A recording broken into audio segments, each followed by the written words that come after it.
So, Yu-Gi-Oh! Master Duel has been out for a bit now, and can I just say, finally? It feels so surreal because I've been screaming about this game non-stop for the past 5 to 6 months since it was initially revealed, and I'm so glad it's finally here. I, like many, have been playing the game almost non-stop since release, getting deeper into it, and as a huge Yu-Gi-Oh! Fan and player of the game, I wanted to share my thoughts for week 1 of what I think about the game so far. The good, the bad, and sort of all the other things in between. So let's get into it. The good. For what feels like forever, this game finally released, and in such an unexpected way I don't think a lot of us were expecting. The game just kinda dropped out of nowhere after videos of it were circulating on the net for weeks, which wasn't bad or anything. The best thing, and I think the best surprise, was the game was free to play. Having this game free to play was something I actually really wasn't expecting. I was so ready to pay to have the game bought on all my devices, but the game is so easily accessible, and I'm really happy that they went this route. All the cards are in the game from the jump. Not all unlocked, obviously, and since the game follows a free-to-play model, a lot of these cards are obtainable through various ways, which we'll cover. The market system in this game is great. With the game being free to play, I know there was a lot of skepticism from a lot of people that they would potentially go the Duel Links route and monetize the heck out of it, especially with the gem system. I was almost sure they wouldn't do this given the size of the game compared to Duel Links, which leans into the heavier gacha side, but I will admit I had my own doubts as well. I'm so happy to say and know they didn't go this route and instead adopted a different approach with obtaining gems and stuff. Gems are practically thrown at you so much for free, it makes it so much easier to get yourself some really good stuff when you first begin. Though I still haven't built the exact deck I want just yet, I've been able to build some other really solid stuff which has helped me a lot through my early game grind. You get gems just by playing the game and completing missions which you unlock daily. I haven't dropped a cent yet in this game at all since I started, and I'm doing great, getting a lot of the cards for the archetypes I need or want to play. Deck building has been made easy for both new and returning players of the game. The game has a lot of resources to help with deck building, from being able to obviously build your deck from scratch if you know exactly what you want to make, to being able to just straight copy any deck at any time if you want to play the same thing someone else may be using, or if you want to build and improve on top of it. You also have a public deck search feature, and this feature is a godsend for this game. I, like many players, use various resources like the official Yu-Gi-Oh! Neuron app and the official Yu-Gi-Oh! Database to deck search and see what other ideas other people are coming up with, or getting a base and general idea for the type of deck that I want to build. And I love that they practically just included this whole feature in the game where you can public deck search and have something that helps you keep track of the type of decks you might want to build. Crafting! My goodness, the crafting feature is something that is just so helpful. The game gives you crafting points for different rarities depending on the cards that you need to get, and this essentially makes it a lot easier to just craft and get the single cards that you need without having to drop gems chasing all the cards you need in packs. Crafting points are earned just through regular play of the game and can be earned through online ranked duels and through the Duel Pass, which is essentially a battle pass style system but made cheaper.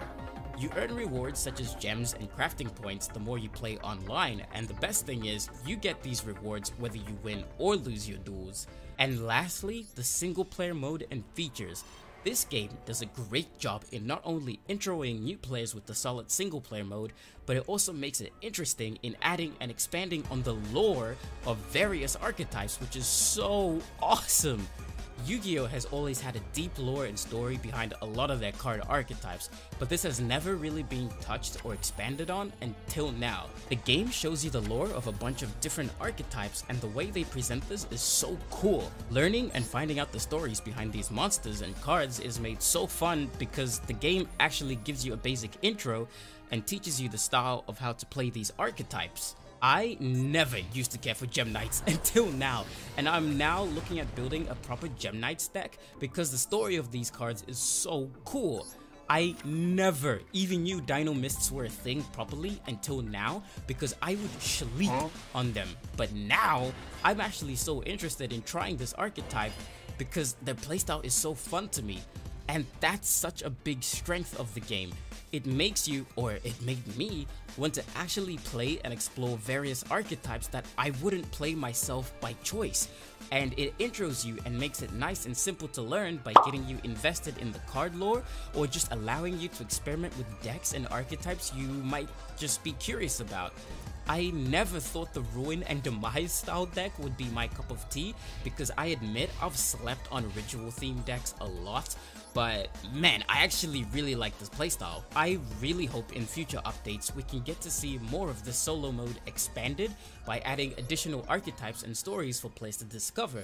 Big props to Master Duel on this. I was praying it would have a solid single player feature and it really delivered. Past Yu-Gi-Oh games have had solid single player modes too, but I love the way they approached it this time around, rather than just having a duelist story type of mode that you progress through. Big ups to Master Duel for this and for going beyond your regular story progression style mode. The bad. Now, obviously the game isn't perfect, and there are some areas I thought the game could iron out just a little. First of all, I don't think this is a problem with Master Duel as a game, but rather is more a problem with Yu-Gi-Oh as a game itself, and that's that now that Yu-Gi-Oh is under the spotlight to a lot of new people and new players are looking at it, all the major problems of the game are really being highlighted. Things like, the game lets you do too much. It can be too slow. Why does it take forever for my opponent to finish anything? This is modern Yu-Gi-Oh now? And again, this isn't a problem with Master Duel necessarily, but it's stuff that's been around the game for a while. And since more people are looking at it in this way, I feel like it might not hold some people for very long. Not just for you people, but especially players of other TCGs if they're trying the game for the first time. All of the stuff to do with Yu-Gi-Oh as a game is something I'd love to talk about in a different video someday soon, but I think Master Duel being a simulator that's a lot more easily accessible to so many people is just doing its job in showcasing all parts of the game, good and bad. This is something very small, but I really wish the game had a timer that you could see, not just for yourself, but for your opponent too. Again, this kind of ties into the whole modern day Yu-Gi-Oh problem thing earlier, but sometimes it feels like you can be sitting there for minutes while your opponent just sets up their boards and combos or is just taking their sweet time. Minor gripe, but other games have done this better in the past, so I'm not sure why such a small little thing was omitted here. I said earlier the market system in this game is great, but something in game that I wanted to touch on was the pack unlocking system, specifically the secret pack unlock feature. Secret packs are essentially the way to unlock specific cards of specific decks and archetypes you want to build by targeting very specific themed packs. Say I want to build a Code Talkers and Cyberus deck, or Trick Stars, or Gem Knights. I would have to obtain these packs first by unlocking them. The problem? These packs are unlocked completely at random. The way it works is the more packs you open, the more packs you unlock. Again, you unlock a bunch of them at a time, and the more packs you open, the more packs you unlock. However, since it's completely random what you unlock, it can be hard to target the specific packs that you need. Adding on top of this is the fact that secret packs are a limited time thing. So essentially, when you unlock a secret pack, you only have 24 hours to basically pull everything you need from that pack before it disappears again and you have to unlock it again later down the road. I play Galaxy Eyes and am forever a Galaxy Eyes player. They're my absolute favorite archetype in all of Yu-Gi-Oh because big space dragons.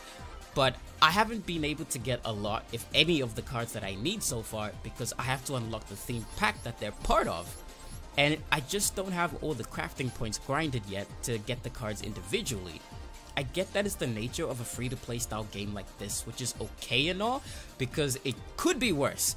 But I wish there was some way we could potentially influence or give us a better chance at unlocking packs that we want to go after. Overall, I think Master Duel is an absolute beauty of a game and is such a love letter to fans of the game and is now the definitive way to play online Yu-Gi-Oh! it has been so awesome seeing my favorite card game just pop off so hard now, and one of the coolest things is seeing players of other TCGs come over to look at it. Pokemon players, Magic players, and even Vanguard players are looking at the game properly now, which is so awesome to see because seeing crossovers in the TCG community is always such a wonderful thing, and I wish could be normalized more rather than sticking to our individual games and not really venturing outside of them, Yu-Gi-Oh players included. More about this specific topic in a future video, but I cannot wait to see what they do with this game as it goes and see all the new updates and features that are gonna come to the game in the near future. This game has a big approval from me, obviously, and I heavily recommend it as both someone new to the game, returning to the game, and veterans of the game. Great stuff. I cover a lot of Yu-Gi-Oh and other TCG related stuff on my streams, as well as draw a bunch of art. I recently finished the Yu-Gi-Oh themed drawing series that I wanted to get done in time for Master Duel release week, and play a few other games, so if that's your thing, do feel free to swing by and say hi. Until then, I'll see you guys around and on the duel arena.